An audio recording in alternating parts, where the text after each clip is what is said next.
¿Ya? Ok. Bueno, buenos días con todos nuevamente y bienvenidos a la Mesa 5, Imaginarios Sociales y Políticos en la Literatura Coreana del siglo XX y XXI.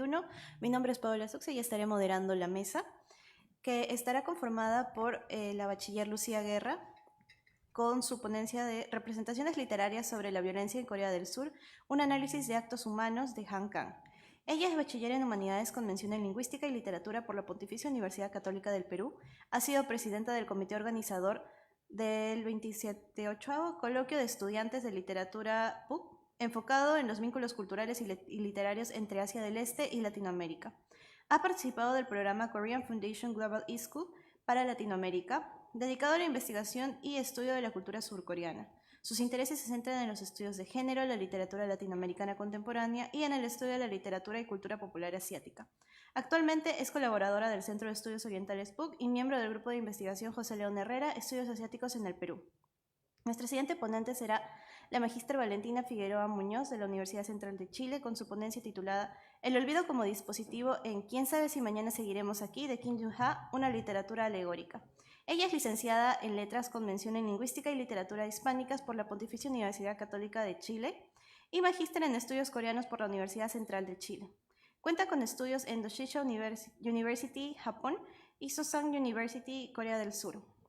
En 2021 se adjudicó la Korea Foundation Fellowship for Korea Language Training para estudios de idioma coreano en Corea del Sur.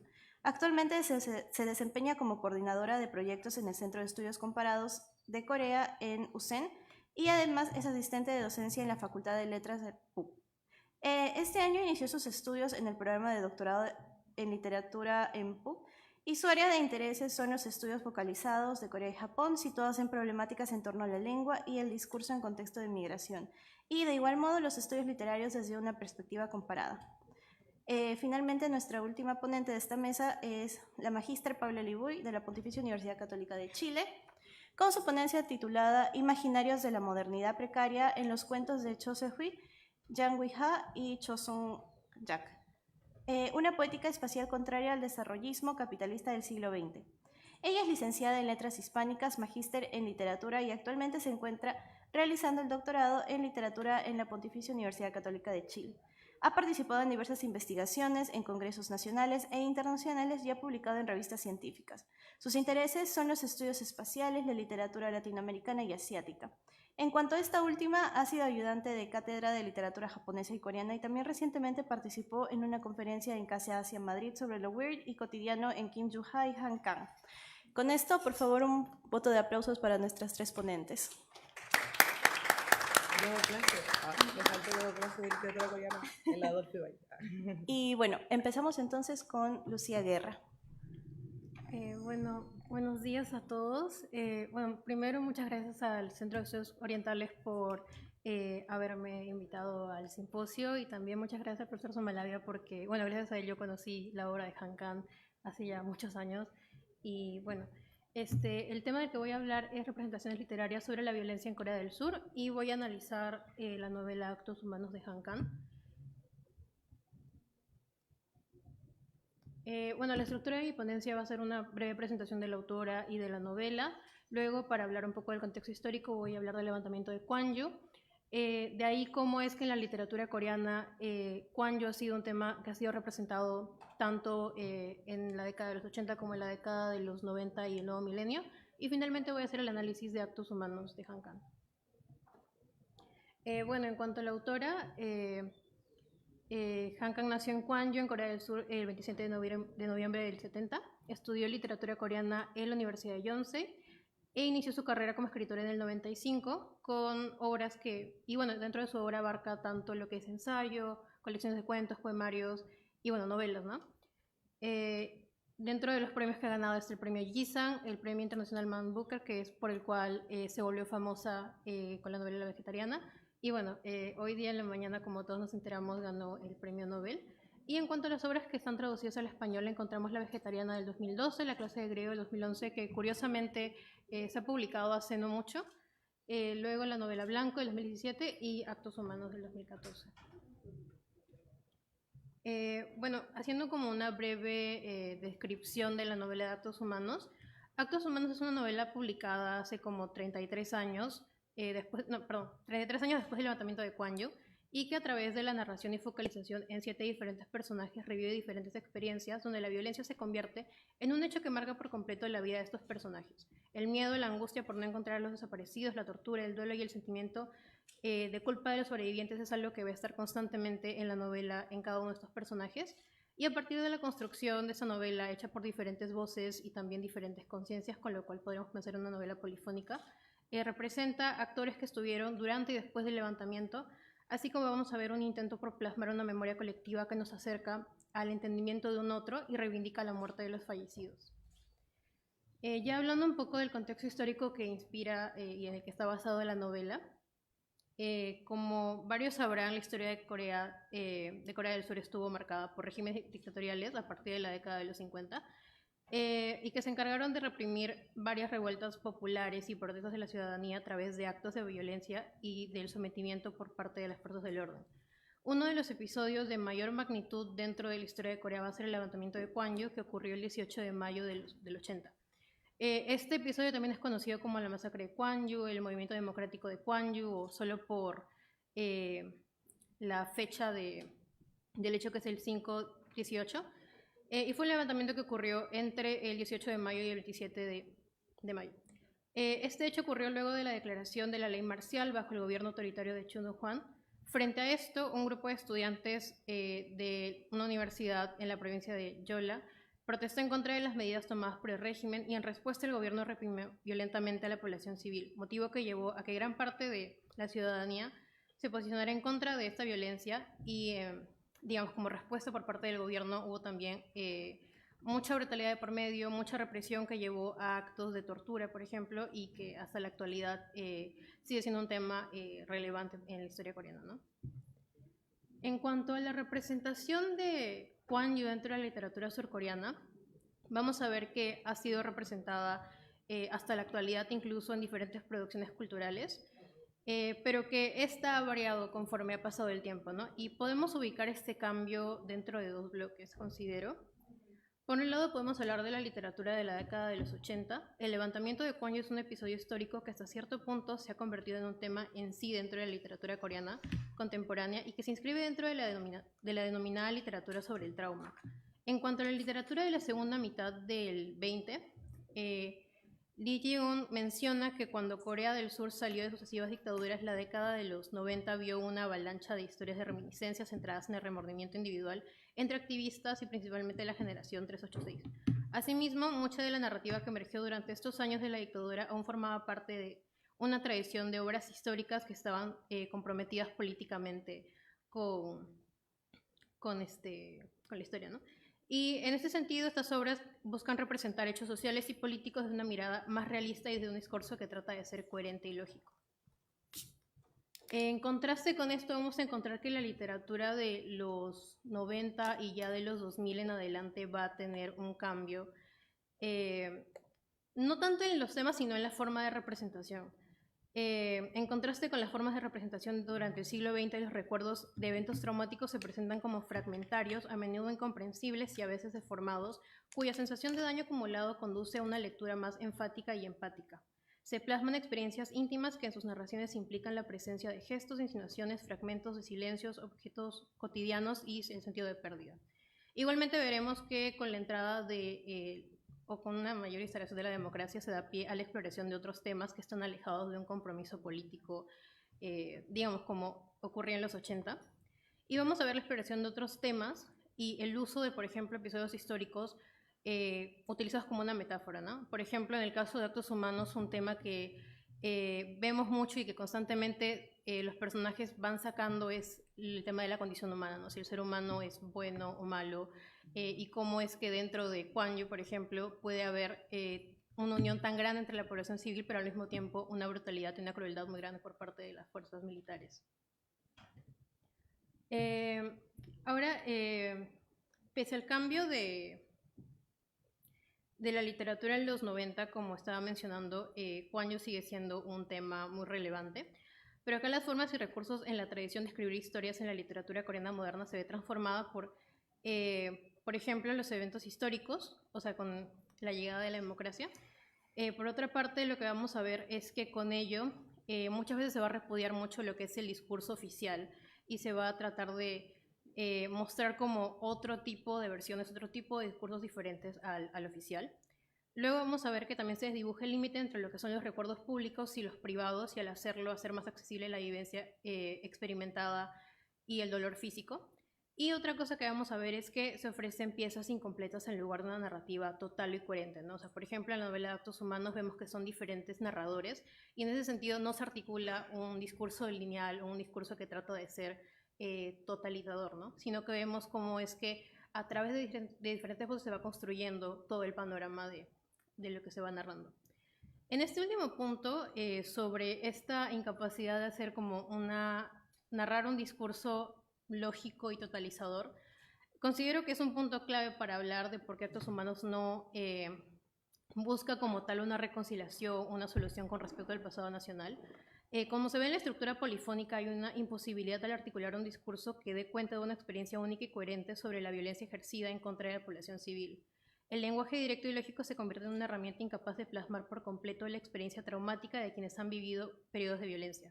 Frente a ello, en Actos Humanos encontramos diferentes narradores que desde diferentes momentos en el tiempo, así como desde diferentes lugares de enunciación, por ejemplo, tenemos un niño que está buscando el cuerpo de su otro amigo, la presencia de un espectro o la presencia de, por ejemplo, madres que luego tratan de reivindicar la muerte de sus hijos tras la masacre.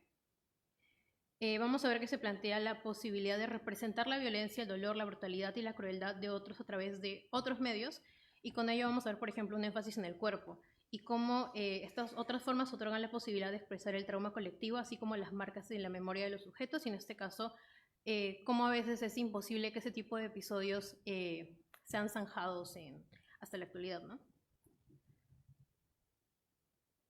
Ya.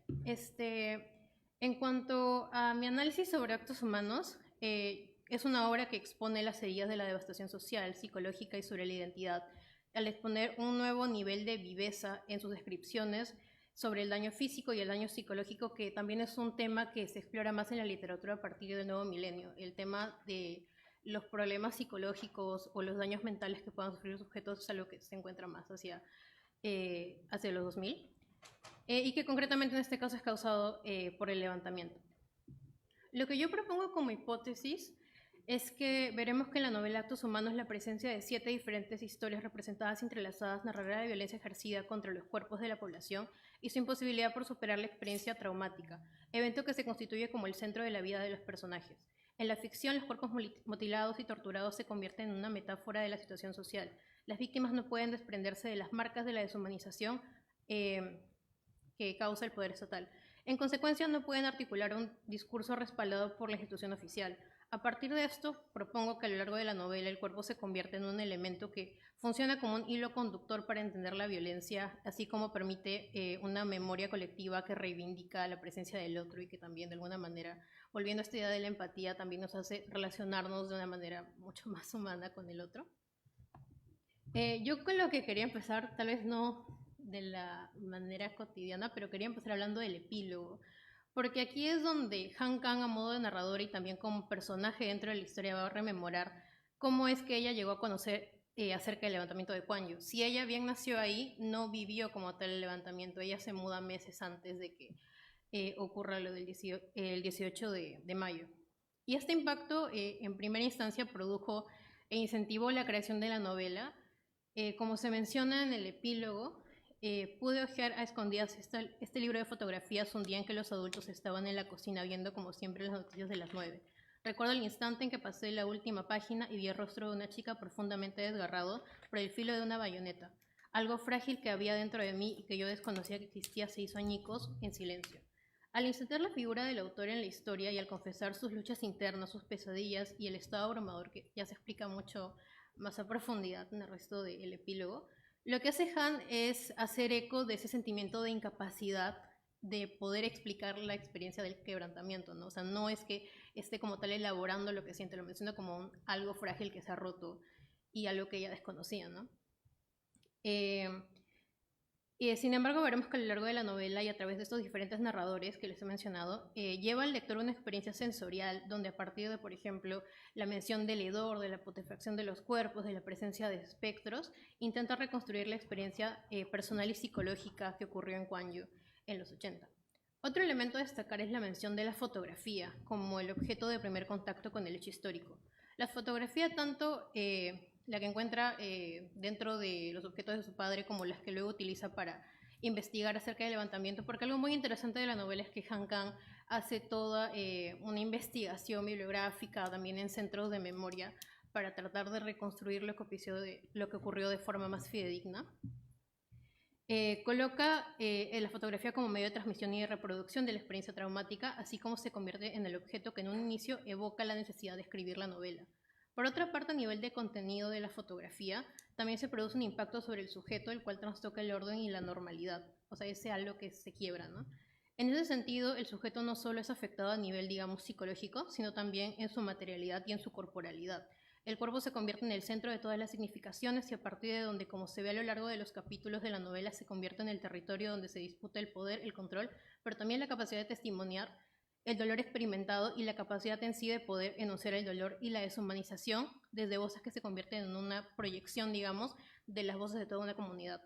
La violencia expresada también muestra de alguna manera el desamparo del Estado-Nación. De esta forma veremos cómo a lo largo de la novela los cuerpos de los fallecidos y las heridas que tienen también son una muestra de la desarticulación social y la deshumanización. Y es así que vamos a ver cómo desde el primer capítulo, que es narrado por estos niños, vamos a ver cómo es que el cuerpo es de las primeras imágenes y de las más como las que más captan la atención, ¿no? Vas caminando hacia el fondo del pabellón, se ven las siluetas alargadas de los cuerpos tendidos en un rincón. Están cubiertos hasta la cabeza con sábanas blancas y sus rostros se muestran brevemente solo a las personas que están buscando a mujeres jóvenes o niños, pues sus cuerpos están cruelmente destrozados. Como vemos en la cita, los cuerpos de los fallecidos se convierten en un elemento central y una clave constante en todos los capítulos. Al mencionar los cuerpos, Han realiza un acto de memoria a partir de tomar el cuerpo y principalmente el cadáver como símbolo para hablar de la experiencia traumática y para construir una experiencia colectiva de una población que desde diferentes lugares y desde diferentes sitios de donde actúan, reflejan en sus cuerpos la violencia ejercida por las fuerzas gubernamentales. Sin embargo, también entra la pregunta acerca de qué ocurre con los muertos, qué ocurre con aquellas vidas luego de la violencia, sobre su incapacidad de contar sus memorias y de hacer memoria en tanto que no son sujetos, o sea, hablo de las personas fallecidas, ¿no? No son sujetos y por ende tampoco tienen una identidad y no son capaces de emular un discurso. Así como este paso del alma y lo que como tal constituye la identidad humana, ¿no? Estas preguntas obtienen como respuesta un esfuerzo creativo de darle voz a aquellos fallecidos y a través de la voz de este niño que les mencioné, que fallece a raíz de uno de los actos de violencia por parte de las fuerzas militares. Va a ser un contrapunto para devolverle aquella agencia de identidad a los fallecidos, con lo cual se complejiza, considero, la idea de memoria y sobre la capacidad que tienen las personas para hacer memoria en sí. Dejé de sentir que tenía 15 años, incluso 30 o 5, 40 o 5 años me parecieron poca edad. Tampoco me habría sentido raro si tuviera 70 o 5 o 75. Ya no era John Doe, el más bajo de mi año. Ya no era más Pak John Doe, que quería y temía a su hermana como a nadie en este mundo. Me nacía una fuerza extraña y violenta, pero no era porque estuviera muerto, sino porque no podía parar de pensar. ¿Quién me había matado? ¿Quién había matado a mi hermana? ¿Por qué lo había hecho? Y con esto la mención y descripción de los cuerpos marcados por las agresiones, así como por las torturas militares, que no les he hablado mucho, pero también por ese lado hay un capítulo donde uno de los narradores menciona las formas de tortura que sufrió luego del levantamiento y las consecuencias y secuelas que deja luego de ya como 10 años que pasa lo del levantamiento. Van a mostrar la brutalidad y la violencia ejercida en contra de la población civil. La muestra de estos cuerpos y el impacto que ejercen las marcas corporales, así como la presencia o no presencia de los sujetos, nos lleva como lectores a la reflexión en torno a la memoria sobre Gwangju. Asimismo, a partir de la ficción, le entrega una voz a quienes fueron torturados y censurados por la dictadura militar, así como reivindica a quienes murieron a causa del abuso de las fuerzas militares. El uso de la ficción para, digamos, traer a la vida a quienes fallecieron se convierte en una forma de cuestionar y paralelamente de inscribir estas voces de quienes como tal ya no tienen la capacidad de articular un discurso. lo cual nos lleva pues a este intento de pensar la memoria desde otros lugares e incluso ampliar las ideas de cómo podemos pensar en una memoria. En conclusión, considero que Actos Humanos de Han Kang es una novela que se inserta dentro de las obras que hablan sobre estos hechos históricos nacionales como una metáfora, como un espacio donde se puede hablar de temas como la condición humana, la opresión, la violencia y la esperanza. Si bien en Actos Humanos no se articula un discurso que busque la reconciliación, una solución con respecto al pasado nacional, vemos que en el uso de recursos como la fotografía, el desarrollo de esta novela polifónica y principalmente del cuerpo, una especie de hilo conductor para entender la violencia y que también de alguna manera nos ayuda a reivindicar la presencia del otro. Y eso. Algo que cuando yo estaba como releyendo la novela me impactó mucho es que Han Kang menciona que Kuan Yu no solo es como el hecho en sí, sino que es un hombre del aislamiento, de lo que es pisoteado por la fuerza, de lo vulnerado, de aquello que no debería ser dañado de ningún modo.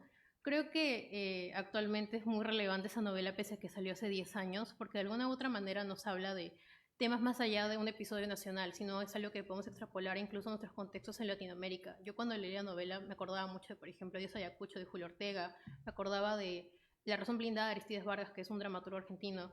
Entonces me parece muy interesante cómo es que a partir de un episodio nacional podemos extrapolarlo y pensar a partir de otros lugares y cómo actualmente con todo lo que está pasando en el mundo incluso, sigue siendo una novela que nos sigue interpelando y diciendo algo sobre la condición humana y sobre nuestras sociedades, ¿no? Muchas gracias.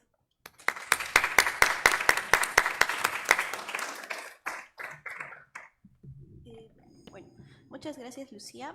Y ahora pasamos con la ponencia de Valentina Figueroa.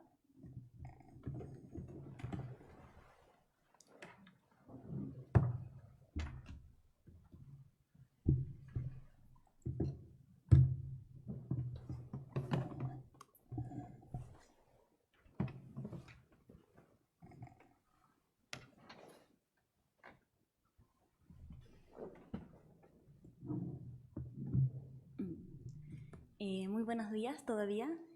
Les agradezco a todos por su presencia y también la invitación del profesor Ricardo Sumalabia. Han sido ya con 2 días de ponencias súper interesantes. Me gustaría también mencionar un poco un tema que siento se ha abordado desde el día de ayer, que es el tema de la memoria. Obviamente siempre vinculada a la presencia del olvido constantemente. El día de ayer el doctor Lerner dijo que la doctora Gojeson era una defensora de la memoria. Y más adelante, en sus palabras, ella dice que la vida es un constante acto de acumular recuerdos.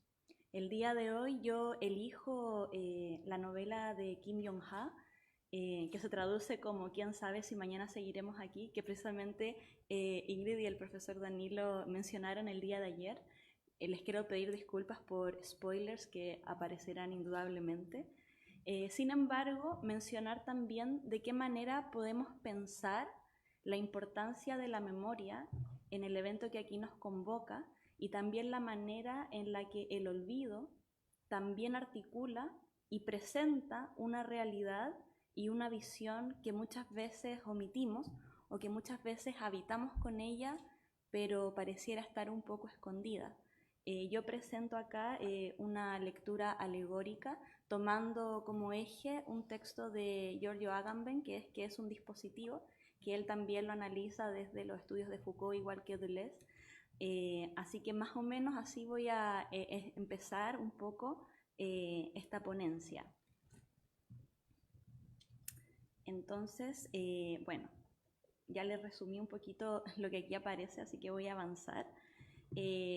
Giorgio Agamben, en ¿Qué es un dispositivo?, plantea una serie de definiciones del concepto, en las que se va a plantear de manera muy general qué es una forma de ordenamiento, una red y un conjunto de estrategias que buscan atender a una urgencia mediante la producción de un sujeto estratégico.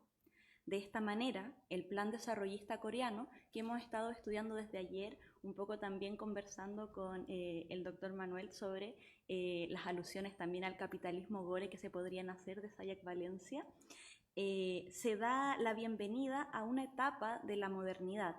Será el dispositivo que regirá el nuevo orden social, económico y cultural, y que también podemos nosotros analizar con el llamado Hell-Choson, que también se ha mencionado en ponencias anteriores. En la novela ¿Quién sabe si mañana seguiremos aquí?, presenta la historia de un asesino que padece Alzheimer. Por lo tanto, la memoria y la verdad van a ser conceptos que desde un principio perturban la percepción de realidad del narrador.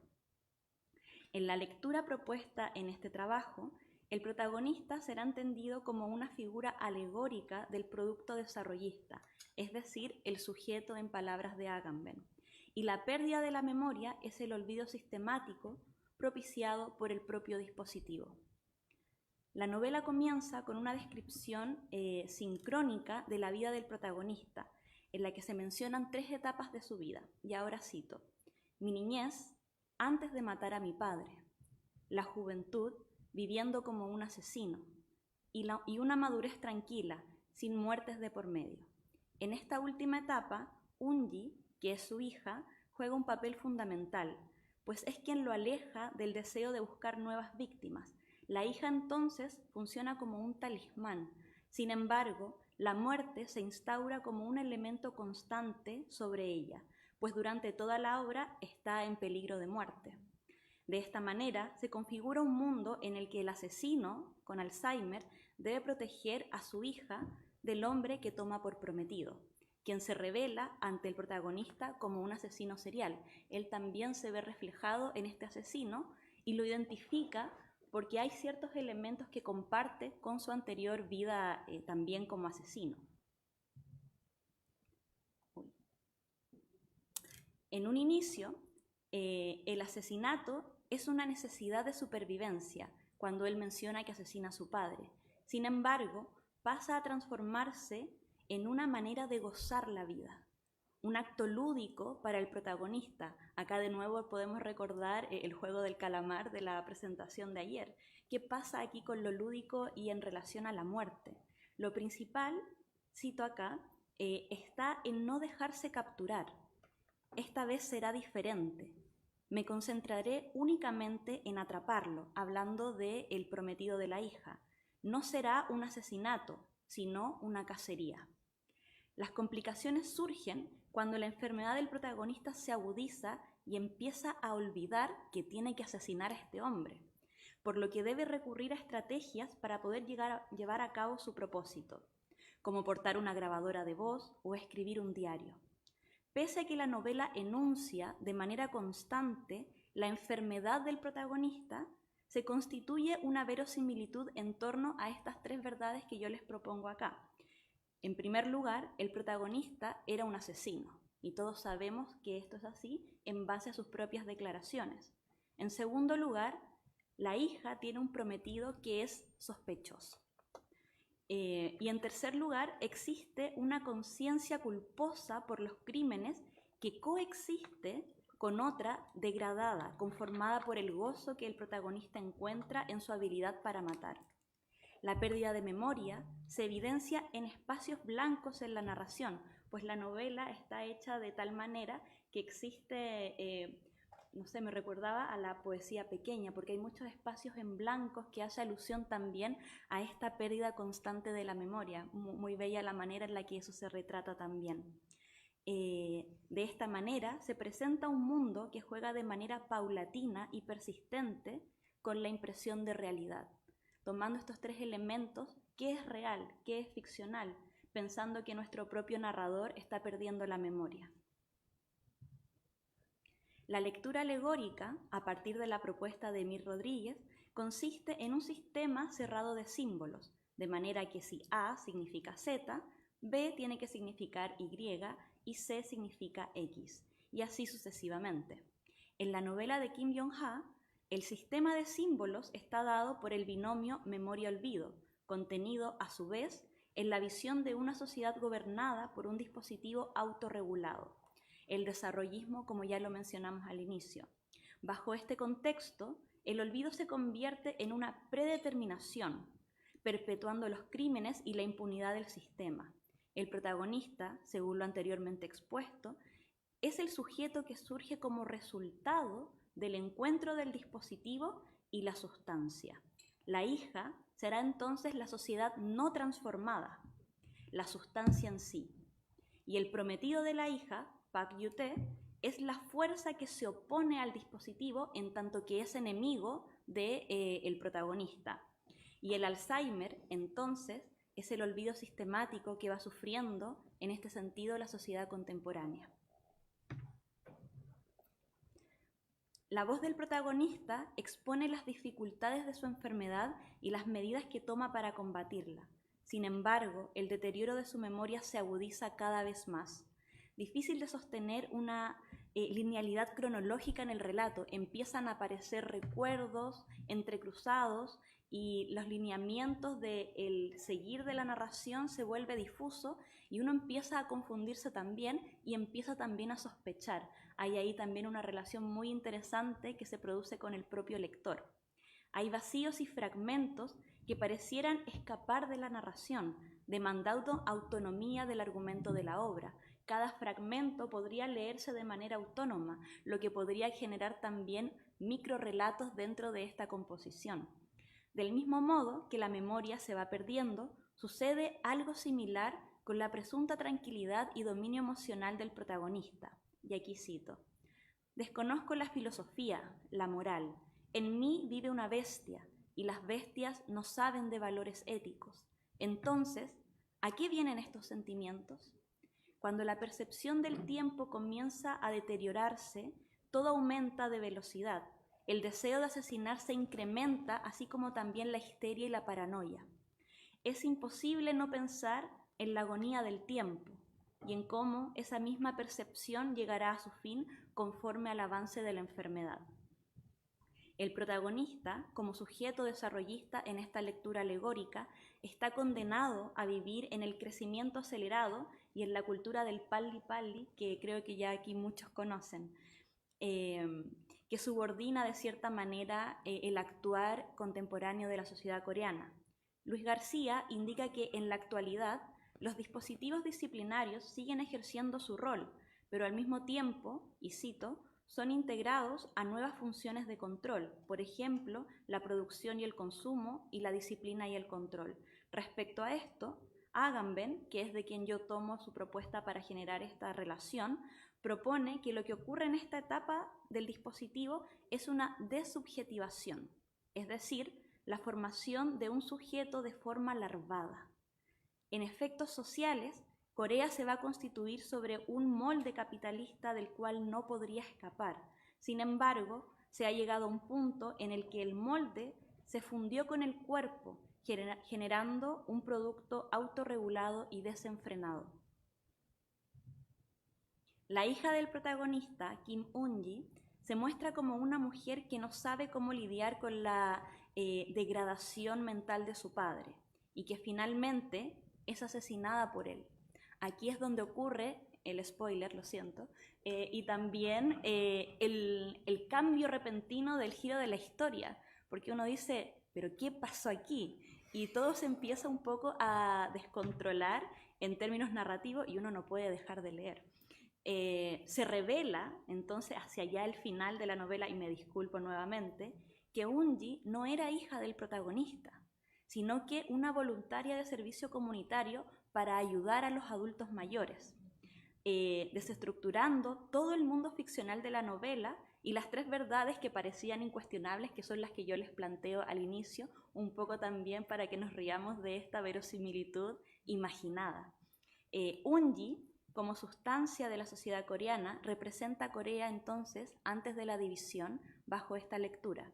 Su muerte debe ser entendida como la fractura permanente de la península, y las páginas dedicadas a la revelación de su identidad son el vestigio de ella, el recuerdo casi fantasmagórico de lo que fue Choson. La muerte de Un-ji produce una conmoción en la sociedad dentro del mundo de la creación narrativa, pero el protagonista es incapaz de recordar que la haya matado. No puede sentir ni culpa ni remordimiento, pues está perdiendo la memoria. Y aquí cito: «¿Por qué mató usted a Kim Un-ji?», pregunta el detective. «¿Qué motivos tuvo?». y el protagonista va a decir, ¿yo? ¿Cuándo? ¿A quién? El hombre no paraba de hablarme de cosas que yo no entiendo. La sustancia, la sociedad premoderna, desaparece en el nuevo orden asesinada por el padre. Aquí también recuerdo la ponencia de Ingrid y el profesor Danilo en cuanto a la relación en este tipo de novelas de la relación filial, que pareciera estar muy presente, y en esta lectura responde mucho también a lo que planteo en el binomio sociedad moderna y premoderna, entendiendo Chosson y sociedad contemporánea, quien en realidad era un asesino serial. Entonces, Pak Yute, el supuesto prometido de Kim Un-gi, fue durante casi todo el relato un asesino serial que el protagonista había descubierto, en donde él tenía una misión, la misión de matarlo. Yute entonces se interpone y desafía al protagonista. Además, se revela como un enemigo en su misma envergadura, pues también es un asesino. No obstante, otra de las revelaciones finales de la novela, perdón, el profesor de Juan Felipe se agarra la cabeza, era un oficial de policía, nunca fue prometido de Un-gi y tampoco fue un asesino. En la lectura alegórica, Yute entonces representa la oposición del dispositivo, es decir, la profanación de aquello que restituye al uso común lo que el sacrificio había separado y dividido, lo había puesto en un término de sacralidad. Sin embargo, la caída del personaje destruye el factor de resistencia, pues deja de ser un asesino, se pasa de hecho al otro lado. Por lo tanto, de este modo es anunciada también la desaparición de una memoria de resistencia, haciendo una crítica en este sentido a lo que está ocurriendo. En la actualidad, la memoria de dictadura se sitúa en discursos disímiles, como hemos visto también en discursos y en congresos anteriores, y también la misma profesora Son Mi-young, la traductora de Han Kang, nos hablaba un poco de qué pasa con la memoria de dictadura en Corea del Sur. Entonces, este escenario disímiles está afectado principalmente por el milagro del río Han, y por otro lado, por la resistencia de movimientos como Minjung, que aquí se mencionó en la ponencia anterior, y también los terribles sucesos como la masacre de Gwangju. El dispositivo, al no tener un agente de oposición, avanza y prospera, surgiendo así una era gloriosa para la sociedad del consumo, en palabras de Bauman. En el desenlace de la novela, el protagonista se encuentra entrando en una etapa final de la pérdida de la memoria. Incluso la percepción sobre la enfermedad empieza a desaparecer también, completando así la desubjetivación del personaje. La actividad del gobierno del dispositivo comienza una nueva etapa, en la que la automatización de la norma supera la creación del sujeto. La credibilidad y fuerza del progreso es irrefutable. Por lo tanto, la frivolidad y criminalidad quedan ocultas en el olvido.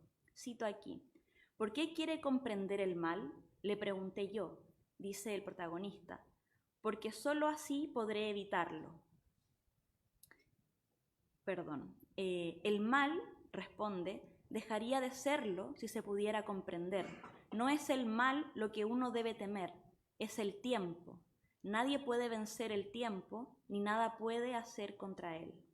La irreparabilidad del sujeto es la decadencia de la sociedad posmoderna o moderna, para quienes también ponen lo entiendan de esa manera. Un escenario desolador y destinado al olvido, pero algo puede pasar, ¿no es cierto? No puede ser todo tan terrible. La automatización de la desubjetivación, entendida en la novela como el mal, que quiere ser entendido, deja de ser mal en tanto que impulsor del crecimiento económico. El problema ya no es erradicar el mal, pues es imposible desde esta perspectiva. Perdón, Paula, te quedan 5 minutos. Perfecto. Sino buscar una forma de modificarlo para conseguir el regreso del sujeto al tiempo. ¿Pero qué tiempo?, nos podríamos preguntar. En el mundo actual, tanto el espacio y el tiempo están sufriendo profundas alteraciones y degradaciones. Corea, en particular, avanza a un ritmo muy difícil de sostener, pero que no puede detener en un momento en el que tiene también la atención de todo el mundo, pensando también que nosotros nos reunimos ahora a estudiar Corea. A modo de conclusión, la novela de Kim Yong-ha permite una lectura alegórica que expone la degradación de la memoria como símbolo especular de la sociedad surcoreana, en tanto que reflejo de un olvido sistemático producido por el dispositivo desarrollista instaurado durante las dictaduras. Mediante el análisis de la obra se presentan 4 elementos de relación alegórica: el protagonista como sujeto desarrollista, la hija como sustancia en tanto sociedad premoderna, Pak Yu-tae como oposición al dispositivo, él sería entonces la profanación, lo que vuelve al plano común lo que había sido sacralizado, y el tiempo como desarticulador de la realidad aparente en tanto que olvido y desubjetivación de los personajes. En la novela, el protagonista es prisionero del tiempo, tiene una cuenta regresiva hacia su desarticulación como sujeto mismo en cuanto va desapareciendo por su misma pérdida de memoria, la cual va descubriendo paulatinamente en su deseo de retorno al asesinato. Cada vez que avanza hacia el final, él siente más la necesidad de recuperar aquello que lo hacía sentir vivo, que era asesinar. Es decir, el anhelo de la profanación. Lo que se anhela aquí es el regreso de esa profanación. Finalmente, Kim Yong-ha termina la obra con un escenario un poco desolador, en el que la única escapatoria, en el que el olvido consuma al protagonista y todo lo que rodea. Empieza a aparecer la oscuridad. La única escapatoria en este escenario, y como se anuncia también en este anhelo de profanación, es el llamado entonces a lo profano. La proclamación entonces de Hel Choson como un nuevo contradispositivo que muestre a Corea en el momento más alto de su popularidad como ejemplo de la agonía del dispositivo capitalista. En esta imagen pongo una protesta que se hizo el año pasado de los profesores por los suicidios y la situación de bullying y acoso que reciben en los colegios. Por lo tanto, si bien en esta novela se propone y aparece este escenario un poco desolador desde mi lectura, sí se hace un llamado y un alegato a este contradispositivo o al regreso de ese contradispositivo que yo lo podría identificar en las protestas que se manifiestan y que se siguen manifestando en Corea del Sur y la denuncia de los jóvenes del Hel Choson. Muchas gracias.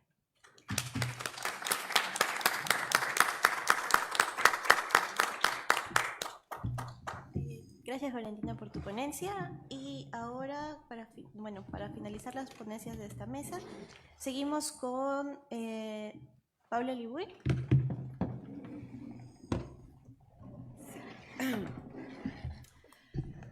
Bueno, muy buenos días todavía también. Aprovecho, ¿no? Disfruté muchísimo las 2 ponencias porque fueron precisamente los 2 autores por los que ingresé a la literatura coreana, ¿no? Y también aprovechando el Nobel, estoy muy feliz de haber conocido esos materiales hace muchos años gracias a mis 2 queridos profesores, familia literaria, Danilo Santos e Ingrid Urgeyes. Así que nada, ahora los voy a invitar, ¿no?, a retroceder un poquito en el tiempo y ir un poquito al siglo XX y revisar precisamente 3 cuentos que me parecieron a mí, por lo menos en mi acercamiento a la literatura coreana, como uno de los más llamativos, ¿no? 3 cuentos que uno podría pensarlos como asociados al realismo coreano, pero que ese realismo siempre va a tener un compuesto bastante extraño, bastante creativo, por así decirlo, que en los siglos posteriores van a llevar al apogeo, ¿no?, de estas formas o nuevas formas narrativas que rompen un poco con lo que uno como en Occidente puede conocer como literario, ¿no? En este caso, entonces, mi ponencia se denomina Imaginarios de la modernidad precaria, en los cuentos de Cho Se-wi, Cho Seon-jak y Yang Wi-ha, una poética espacial contraria al desarrollismo capitalista del siglo XX. Como bien mencionó la compañera que estaba moderando, ¿no?, uno de mis intereses particulares ha sido analizar la literatura desde los espacios, precisamente porque nos permiten hacer una panorámica de las subjetividades que habitan en esos espacios, y muchas veces eso también, tomando ¿no? también la teoría de Bakhtin, ¿no? de Luz Aurora Pimentel, de mismo Lotman, ¿no? Uno puede hacer un alcance entre lo referencial y lo que está presentándose en las obras, ¿no? Entonces, de alguna u otra forma, en estas 3 cuentitos, que son bastante breves, ¿no? Podemos encontrar varias cositas, varios ideologías, citando a Bakhtin, ¿no? Varias huellas de la realidad en estas formas que, como ya les comentaba, les anticipaba, aunan muy bien el realismo coreano con estas formas híbridas de varias, digamos, presentaciones narrativas. Para comenzar, entonces, les comento los cuentos que voy a trabajar, ¿no? La pelotita que tiró la arena al cielo, publicado en el año 1978 por Cho Se-wi, que es uno de los grandes autores del realismo coreano, ¿no? de finales del siglo XX. El muro, publicado poquito antes por Cho Seon-jak, también otro de los grandes escritores del realismo coreano, ¿no? Y por último, y no menos importante, porque precisamente tenemos una gran autora, una de las autoras más populares de Corea en el siglo XX, que es Yang Wi-hakon, el poeta de Wonmidong, publicado en 1987. Por lo tanto, aquí tenemos 3 cuentos que de alguna u otra forma nos van a mostrar los personajes subalternos que habitan los momentos de dictadura, ¿no? No solamente las dictaduras de la primera dictadura, ¿no? sino que también la segunda, y más violenta todavía, ¿no? Pero estas dictaduras no solamente trajeron este desarrollo, el cual el día de hoy lleva a que Corea sea una de las grandes potencias mundiales, sino que también permiten ver un lado no tan positivo, no más precario, al erigir una modernidad contradictoria, ¿no? Por un lado, obviamente tenemos estos grandes avances de las grandes ciudades de Corea, pero por otro lado también tenemos a muchas subjetividades que se quedan fuera de ese progreso. Y en estos cuentos está esa versión, ¿no? Esa versión quizás no tan agradable, ¿no? Bastante lejana a lo que ayer podría haber hablado del K-pop o de los K-dramas, ¿no? Aquí ya vemos algo más cerca del sentimiento ¿no? Han, de esta nostalgia, este dolor coreano que va a estar constantemente desarrollándose en todas las letras de estas obras, ¿no? Aquí tenemos una imagen que para mí un poco encarna lo que vamos a revisar ahora en los cuentos, que es esta contradicción, ¿no? entre el crecimiento espacial, ¿no? de ciudades que van a ser el día de hoy altamente modernas, ¿no? altamente tecnologizadas, pero también de una sociedad que era profundamente agraria, profundamente rural, ¿no? Y que muchas personas que de hecho vieron como tal cual ve esta contradicción en esta foto, ¿no? Continuaron en ese camino bastante menos próspero en términos económicos en la ciudad de Seúl, ¿no? Y aquí tenemos una imagen de 1968 de lo que hoy es Gangnam, ¿no? Pero como en ese momento todavía era bastante rural frente a las grandes construcciones, ¿no? Y claro, y también esta modernidad incipiente en estos momentos finales del siglo XX también no funciona del todo, ¿no? O sea, también tenemos este gran caso, ¿no? del colapso del complejo de departamentos Wokdemapo en Seúl, el distrito 15, en 1970, ¿no? De la primera dictadura, donde, claro, se habían hecho este complejo de edificios bastante ambicioso, pero que termina por derrumbarse, ¿no? Y ahí vemos un poquito también cómo esta modernidad no es del todo brillante, sino que también en esa construcción a lo que tenemos hoy en día tuvo este tipo de momentos, ¿no? Y claro, es muy importante pensar en los dictadores, ¿no? Y en las 2 momentos de dictaduras que tenemos, porque inicialmente Park Chung-hee, ¿no? De 1961 a 1979, quizás es el que implica un desarrollo comercial inicial bastante poderoso, ¿no? Sin embargo, ya el siguiente, ¿no? El presidente siguiente, dictador siguiente que viene, Chun Doo-hwan, ya va a tener inteligencia de torturas, ¿no? Va a tener un montón de... ¿Sí? Se va a presentar. Okay. Va a tener, digamos, ya aparatos estatales dedicados a la tortura muy similar a lo que nosotros vivimos en Latinoamérica también. Entonces ya va a ser también una forma en extremis de haber llevado esta dictadura desarrollista, ¿no? Sin embargo, también entre las 2 dictaduras podemos ver un continuum, que es lo que vamos a pasar a revisar en estas obras, porque los autores se comprometen, ¿no?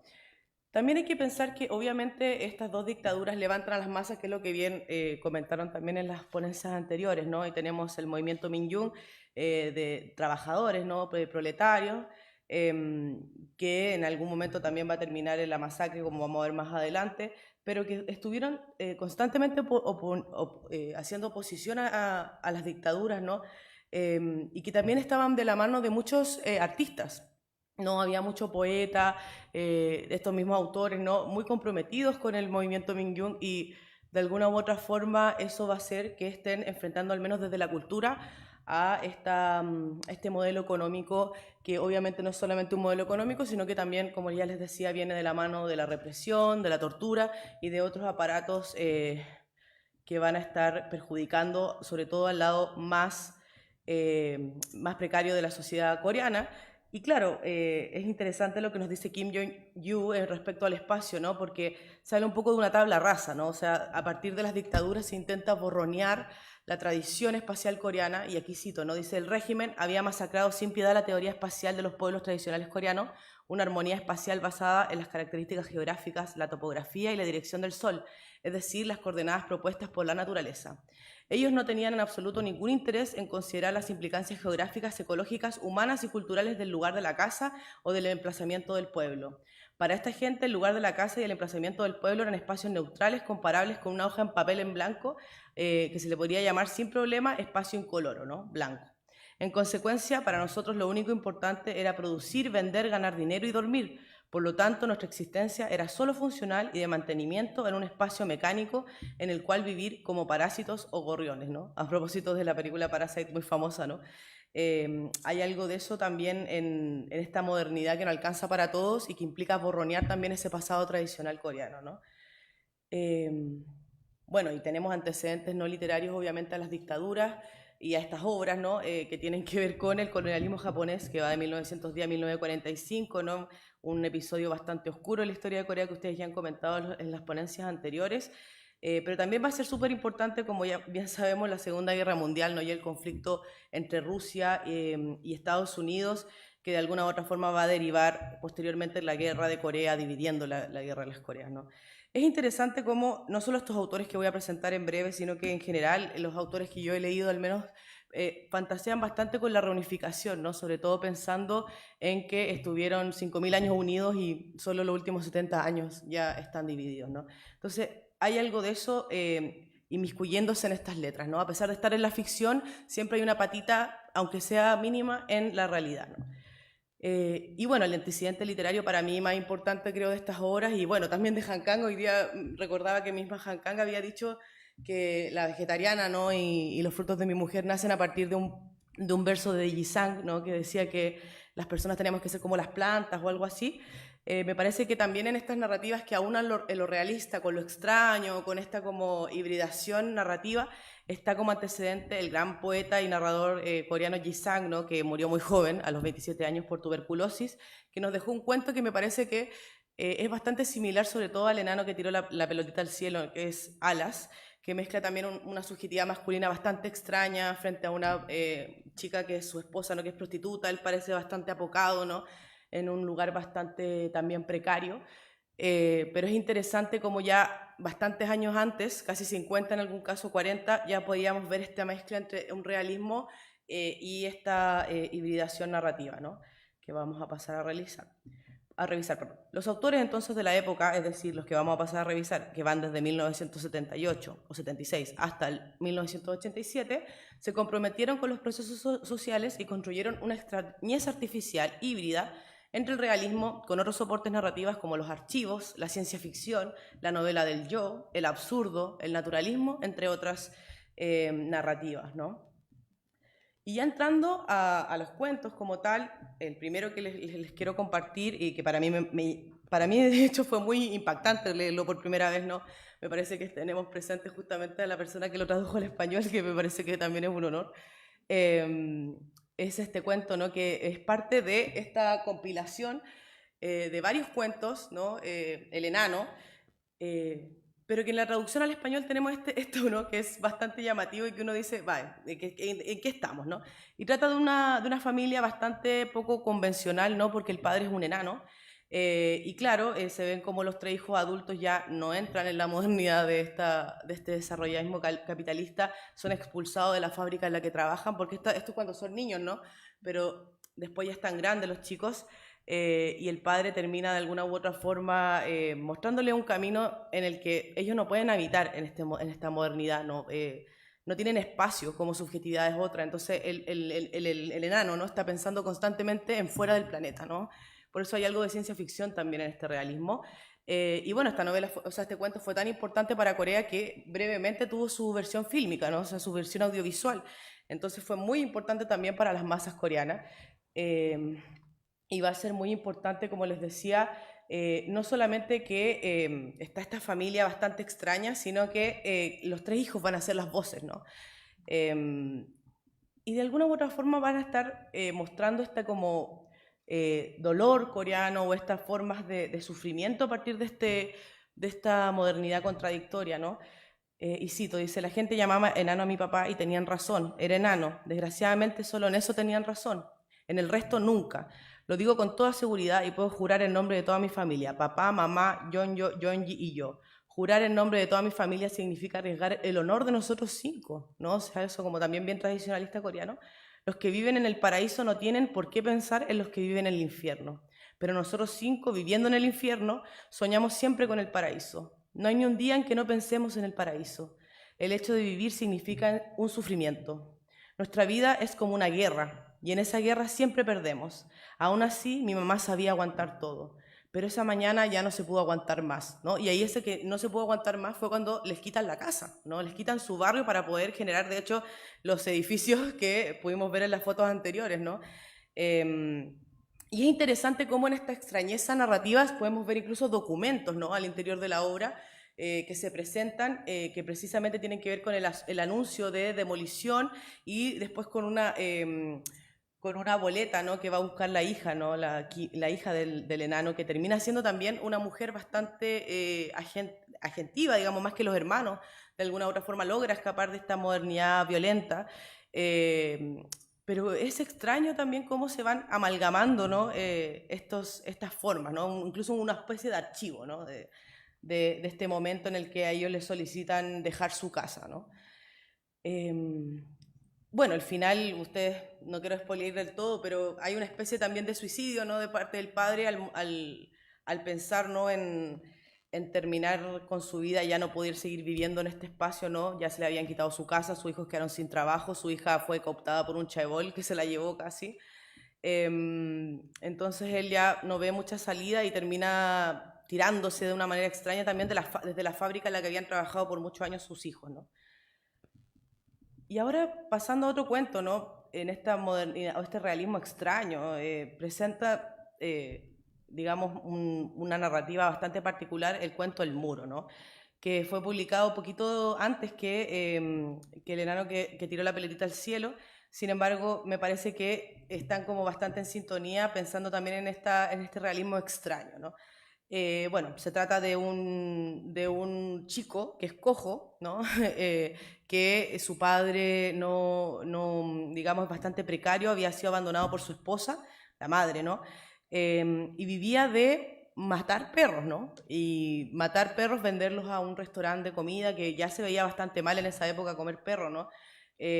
Bastante como obsoleto o antiguo, por así decirlo, y él todavía está en este trabajo y de hecho se insinúa que él tiene una relación amorosa con una de sus perras, ¿no? Entonces por eso se le llamaba Don Perro, ¿no? Aquí tenemos una cita donde dice, desde hacía tiempo a mi padre le llamaban por el apodo de Don Perro, en nuestra aldea debido a que se había ganado la vida robando perros, sacrificándolos y vendiéndolos en los restaurantes que servían su caldo, y con eso nos habíamos mantenido los 3, mi padre, mi hermana de 18 años y yo, por lo cual ese apodo no era del todo inmerecido.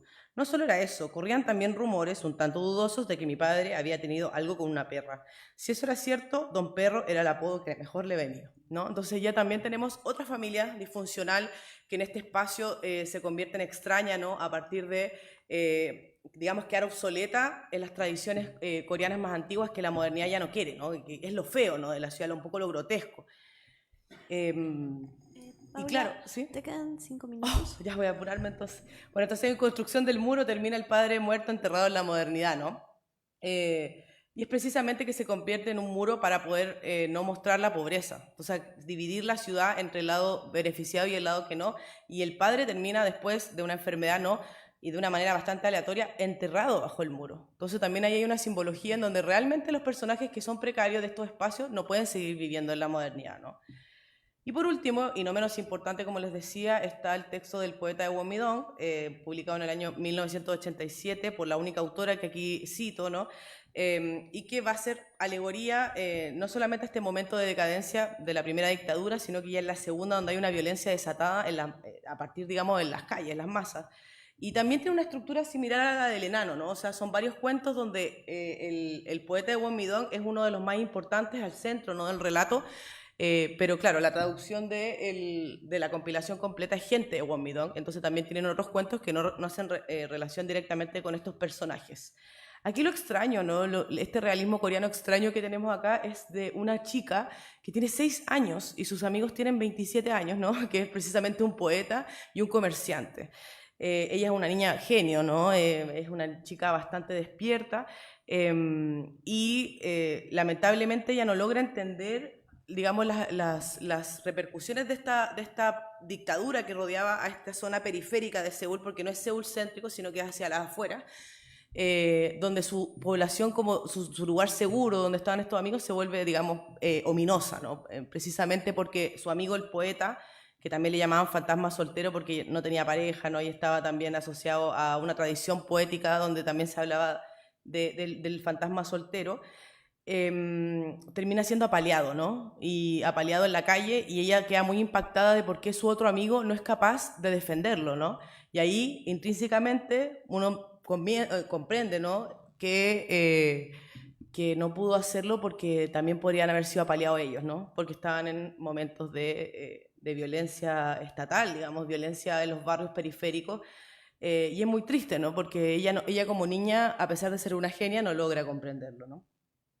Y claro, hace referencia a lo que bien comentaban en las ponencias anteriores del movimiento y después levantamiento y después masacre, ¿no? De Gwangju, en esta localidad del sur de Corea, ¿no? Que no es Seúl, está lejos, ¿no? Pero es una zona bastante disputada, ¿no? En términos económicos. Entonces fue muy importante, digamos, para también esta tradición literaria.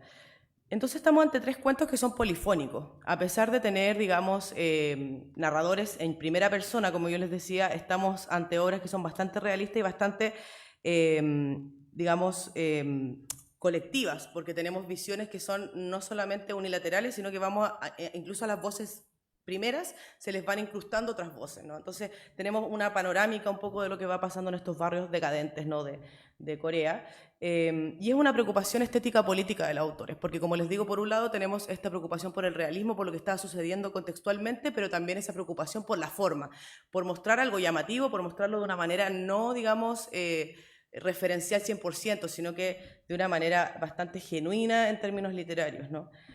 Y me llama, solo para cerrar, ¿no? Me llama mucho la atención cómo también esto se ha podido traspasar al ámbito audiovisual, ¿no? Y al menos voy a dejarles dos películas que me parecen sumamente importantes en términos de las 2 dictaduras, ¿no? Y de este también realismo extraño y de espacial, ¿no? Recordemos que para mí era muy importante mostrar cómo en estos espacios donde habitan o coexisten estas voces, me parece que Pepper Me Candy de Lee Dan Chandong, ¿no?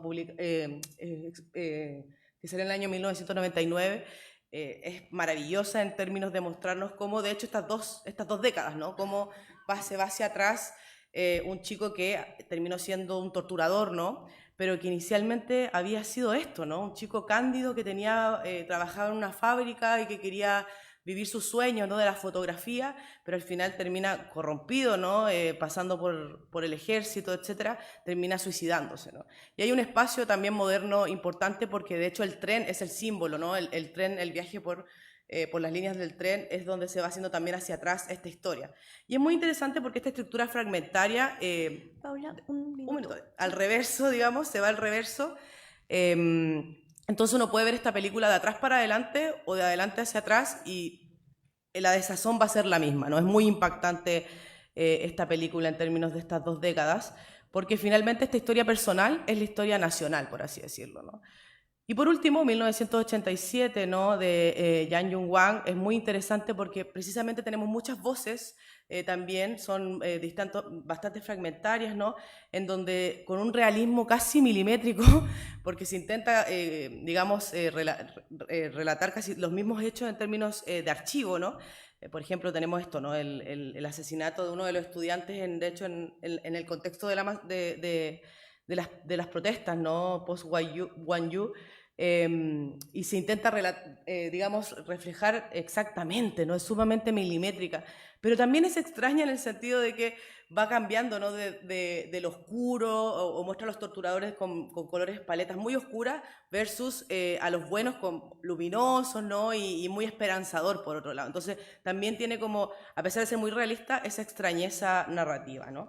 Y solo para finalizar, comentarles, ¿no?, que estamos ante obras que emergen y representan tiempos que marcaron a la sociedad coreana y determinaron su desarrollo político y literario de la actualidad, y que gracias, yo creo, a esa extrañeza narrativa, ¿no?, tenemos hoy en día autoras como Bora Chung, ¿no?, que trabaja el thriller y trabaja también la política y el realismo, pero desde una perspectiva bastante artificiosa, ¿no? Y también Kim Cho-yeop, que es una de las grandes autores de ciencia ficción, que tampoco ha soltado la política, pero de una manera muy, muy creativa y muy, digamos, escondida, ¿no? Uno tiene que ser un muy buen lector para poder ver las huellas de la realidad, pero que están, ¿no? Entonces creo que estos 3 cuentos funcionan como antecedentes de estas nuevas narrativas muy, digamos, importantes en términos literarios, de formas, ¿no?, pero que no descuidan la realidad. Eso, muchas gracias. Bueno, muchas gracias a nuestros 3 ponentes y tenemos solo 5 minutos para una ronda de preguntas, así que si alguien quisiera hacer alguna consulta, sí. Por favor, tratar de que si hay varias que sean un poco breves para que haya tiempo. Ahí están. Ahí le traen el micro. Ya, con el tiempo quedamos un poco, no sé, para las 2 primeras ponencias que tenían que ver, las 3 tuvieron que ver con lo ideológico social, ¿no? Pero las 2 primeras como un mini comentario, ¿no? Creo que la primera ponencia de Lucía, ¿no?, creo que estuvo más alineada con Han Kang, con la lectura como que ella misma propondría como autora. En cambio, creo que Valentina se aleja y propone otra cosa. Tengo como una consulta porque como en eso me plantea una duda, Valentina, el hecho de que tú hagas como la lectura alegórica tan concreta, porque si uno hiciera como el gesto de Lucía, alinearse más con el autor, uno diría que cuando uno conoce la anécdota famosa, ¿no?, que cuenta el mismo Kim Jong-un, de que él tiene como este borramiento de la memoria a los 10 años, uno podría pensar que más que la relación con la nación, él está haciendo como un trasunto, como una especie de artista criminal, donde ese señor mayor lo está representando a él en algún sentido. Y claro, ahí lo de la nación nos quedaría. Hay un elemento también que yo siento como, y acá se conecta también con la primera ponencia, ¿no?, que es un narrador absolutamente desconfiable. Entonces cuando tú planteas exactamente en forma concreta, ¿no?, estos elementos que funcionan como supuestas verdades, al enterarnos que es un asesino que tiene Alzheimer, o sea, lo menos que podemos hacer es confiar en él. Porque es el típico ejemplo del narrador más desconfiable de toda la historia. Entonces, uno podría presuponer, este tipo nos está engañando, el autor nos está engañando, nos está tirando un juego. También lo puede hacer el otro, ¿no? Y planteaba lo de Han Kang porque en estos folletitos que repartía el gobierno coreano, ¿no?, cuando llevaba a los escritores invitados, sobre todo a la feria, creo, de México, hay uno dedicado a Han Kang y el otro a Kim Jong-un. Y en el de Kim Jong-un es donde suelta estos datos, ¿no?, donde él cuenta esta anécdota de su borramiento de memoria, como a los 10 años, donde no tiene memoria de lo que pasó 10 años hacia atrás de la vida, como que él, entonces que podría ser un trasunto de esto. Y en el caso de lo de Han Kang también está como unos datos ahí, ¿no?, como que uno podría decir, como que aporta a ella, y ya desde afuera, como uno se hiciera el gesto contrario al tuyo, alejándose un poco de Han Kang, uno diría,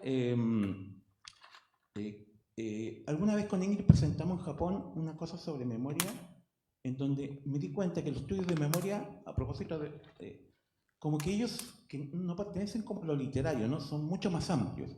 Y en ese sentido había toda una teoría más contemporánea en donde los estudios de memoria le pedían como ayuda a la literatura, porque los esquemas literarios servían para representar mucho mejor, como en algún sentido lo que quizás la memoria ya se daba vuelta sobre algunos elementos. No sé, ¿qué les parece eso? Como si uno fuera estos elementos de la literatura, ¿no? Este borramiento, este narrador inverosímil, en ese caso, este pedirle a la literatura, a la teoría literaria, que todos estos elementos que pueden estar en Cancán, estos múltiples narradores, funcionarían mejor, quizá para hablar de esta memoria como conflictuada alrededor de la nación. Y lo de la Paula, no, lo de la Paula no te voy a preguntar. No tengo cómo, tendría que hacer. No hay más tiempo. Afuera te hago alguna consulta, Paula. Nada. Yo tengo una pregunta para Paula después.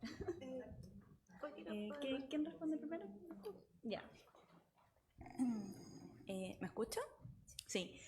Me gustó mucho su pregunta, profesor Danilo, porque claro, precisamente también partiendo desde lo anecdótico, está esta pérdida de memoria de Kim Jong-ha, y también hay otro dato que a mí me sirvió un poco también para un poco guiar esta lectura, que él en la universidad fue compañero de generación de uno de los jóvenes que asesinaron en las protestas de dictadura. Por lo tanto, claro, si nos vamos también a los datos, encontramos estas vinculaciones que hacen de manera directa un impacto o nos permite ver un impacto sobre el autor. En ámbitos plenamente de la obra, claro, yo hago esta lectura conforme a mi lectura previa del texto de Agamben, y me hace mucho sentido en tanto que también estas ideas de memoria y reconstrucción se pueden también articular desde estos planos literarios que usted también menciona. Fue muy interesante para mí ir haciendo este rastreo y también ir identificando las agencias dentro de la obra en donde se podría plantear o donde yo también propongo esta lectura. Y claro, este narrador que uno no le tiene que creer, pero que en términos también de la construcción de su narrativa tenemos que creerles para poder entrar en el mundo de la obra. De cierta manera desconfiamos de la realidad que plantea, pero al mismo tiempo aceptamos cierta verosimilitud en el orden narrativo porque estamos leyendo lo que nos está contando. Por eso también al final hago el cambio de la destrucción de estos principios verosímiles que se condicen también con esta misma desconfianza con la que siempre después empezamos a ver la propia voz en primera persona. Creo que también ese es uno de los plus de esta novela, también fragmentaria, en donde, si bien es cierto, desconfiamos, al mismo tiempo aceptamos el mundo que se nos presenta. Bueno, gracias por la pregunta. Algo que justo acaba de mencionar mi compañera y que creo que es como algo muy clave en lo que hemos estado hablando es el tema del fragmentario, como es imposible poder hablar de un discurso como coherente, lógico y totalizador sobre la memoria. Y creo que es algo que las novelas que hemos estado viendo y también los cuentos que han hablado también como rebaten, ¿no? Creo que en ese sentido sí, o sea, la literatura se vuelve como que este espacio curiosamente idóneo para hablar de estos temas que son más históricos, sociales, pero que también por la presencia de estos recursos como que pueden ayudar a expandir esas ideas de memoria, ¿no? Por ejemplo, la presencia del espectro dentro de actos humanos es algo que no podría ocurrir en un escenario normal, ¿no? Pero que amplía también las visiones que tenemos sobre esta idea de memoria, sobre quién puede enunciar la memoria y también hasta qué, o sea, yo cuando pensaba mucho en la novela estaba esto de que como que, claro, la gente que vive ciertos hechos, como por ejemplo fue la masacre de Gwangju, puede testimoniar sobre lo que ha ocurrido, ¿no? Pero al final quienes han sufrido como de la manera más grave son quienes murieron a causa de ello. Y es a partir de esos recursos que creo que es como muy posible tratar de dar una representación, ¿no? Pero acá también una palabra clave es el tema de representación, ¿no? No son autores que están tratando de decir esta es la realidad, sino dar como una perspectiva sobre esta. Bueno, eso creo. Brevemente solamente contar que también Kim Jong-ha perdió la memoria, ¿no? Como muy chico, entonces creo que también eso marca mucho su línea narrativa, ¿no? Ahí había una pregunta. Muy rápido, sí, las felicito. Me ha encantado. Estoy enteramente traspuesto un poco. Es muy sencillo. En relación a la síntesis que está ahí expresada por Paula, yo creo que hace falta la desmemoria. Es imposible ir de lo histórico a lo singular haciendo un recorrido absolutamente memorístico. Y creo que las tres habéis señalado esto. Es decir, hace falta desmemoriarse para escribir. De la otra forma es exclusivamente un relato casi histórico. Eso era solamente. Muchísimas gracias a las tres. Solo decir como que para mí por lo menos lo más llamativo de la literatura coreana de hecho es la forma en cómo representan los hechos, o sea, el artificio literario creo que no lo he visto en otros lados. Aquí en Latinoamérica tenemos muy buenos escritores que también por supuesto experimentan, ¿no? Pero me parece muy llamativo eso de poder ser muy experimentales, muy creativos, pero a la vez muy políticos, que uno pueda, o sea, el lector que quiera encontrar política la va a encontrar. Eso me gusta. Yo le hago la pregunta a Paula, que Danilo no pudo. Me gustó mucho la selección de los cuentos que elegiste y siento que ambos comparten también esta visibilidad de lo subalterno, en tanto que le da voz a esta misma cuestionamiento de quienes no podrían tenerla. También la voz de la niña y de cierta manera me gustaría saber tu opinión respecto también a las voces perdidas en la modernidad, por ejemplo, cuando haces la relación como de el hombre que es enterrado finalmente en el muro. Me imagino también la imagen de Parasite, cuando en los subsuelos, y que también es una figura que uno estudia mucho al momento de ver Hell Choson, por ejemplo.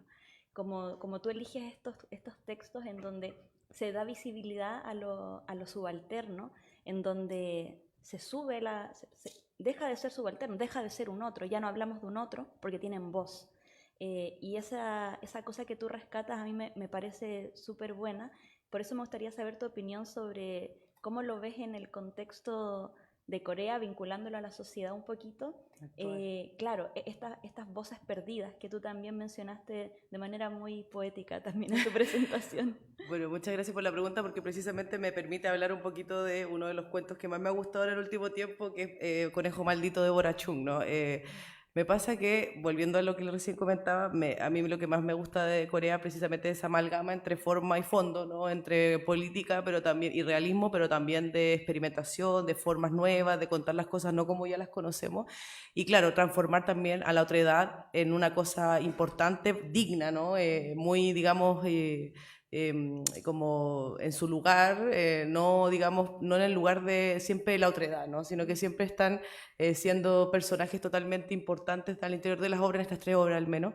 Y creo que me parece importante que en este tiempo donde, claro, estamos frente a la gloria, ¿no? De Corea, las platas, ¿no? Hay mucho dinero, hay mucho, digamos, empresas, etcétera.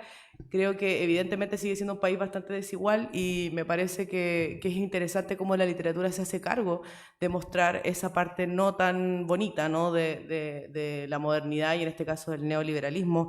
Y Bora Chung, por ejemplo, en su cuento Conejo Maldito, que precisamente es una maldición, ¿no? De donde aparecen conejos, brotan conejos, en una empresa, en una fábrica, es precisamente porque es una persona que fue expulsada de una fábrica, que se quedó cesante, ¿no? Y una forma de venganza es a través del chamanismo, ¿no? O de esta forma como mágica, ¿no? De hacer aparecer estos conejos al interior de la fábrica y llevarla a la quiebra finalmente, ¿no? Entonces creo que es muy llamativo cómo incluso en el siglo XXI, y esa es una novela traducida muy recientemente el año pasado, ¿no? El 2023, podemos seguir viendo esas huellas de la subalternidad y de la importancia de no darle voz, sino que es la realidad. O sea, la realidad es que están vivos la gente, somos igual que en Chile, ¿no? Hay mucha riqueza, pero también hay mucha pobreza, ¿no? Hay mucha desigualdad, lo que tú me dijiste de Parasite, ¿no? Esta gente que vive en el subsuelo.